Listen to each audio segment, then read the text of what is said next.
Good morning and welcome to day 89 of our Bible studies. We are continuing with the early monarchy in Israel, and today on day 89 we are looking at the charismatic Saul being acclaimed as king. We are reading from the first book of Samuel, chapter 10, verse 10, and then verses 17 to 24. A group of prophets met Saul, and suddenly the Spirit of God took control of him, and he joined in their charismatic dancing and singing. Samuel convened a ritual gathering at Mizpah. In his address, he said, "Yahweh, the God of Israel, says this to you. Out of Egypt I brought you.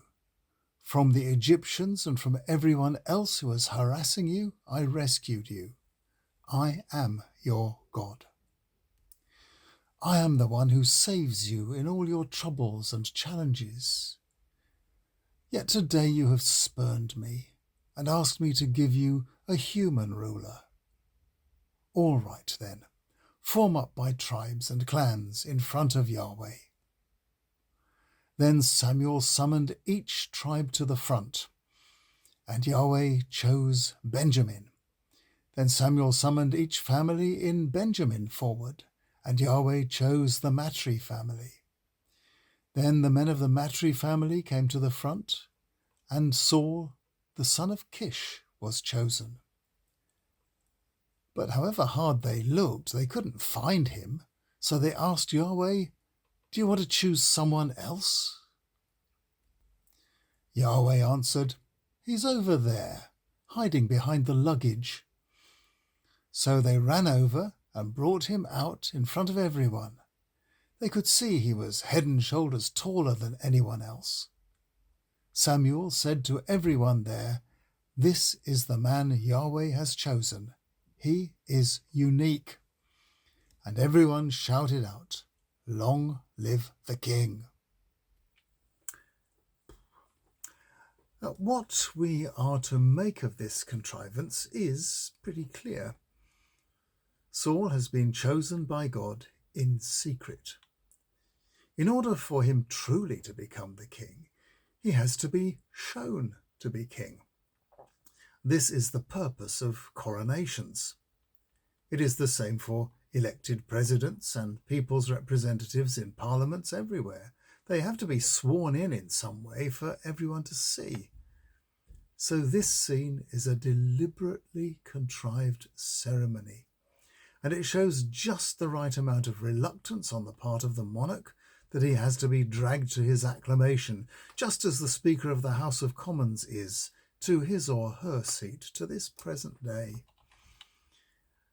At the moment of his official ratification, everyone is pleased with him. But the proof of the pudding, as they say, is in the actual eating of it. They never had a kingdom before. They never had a king before. And they had no idea how good or how bad he would be. But he looked all right, didn't he? Big and strong. Inevitably, he fails, of course. And the right to succeed him is taken away and given to one of the humblest members of his army. Samuel is, of course, still around to manage the transition, and as we shall see, he also secretly anoints young David as Saul's successor. This all unfolds in chapters 10 to 16 of the first book of Samuel, if you want the details. And I will bring you some highlights from the story in the next few days. We now recognize that the absolute authority of a monarch or any other autocrat needs to be tempered with checks and balances. Otherwise, the power can go to the leader's head and lead to dreadful consequences for the ruler and for those being ruled. Eventually, this has led to the enfranchisement of a greater and greater part of the population, and to representative government, for which on the whole we may be thankful. But it did take us a very long time to get where we are, and the institutions do remain fragile and prone to attack by the self-serving and the power-hungry, as history has taught us. So we need to keep an eye on those in power and pray for them, and as a moral duty to examine those seeking power and vote only for those whose judgments and whose willingness to serve the nation we trust the most.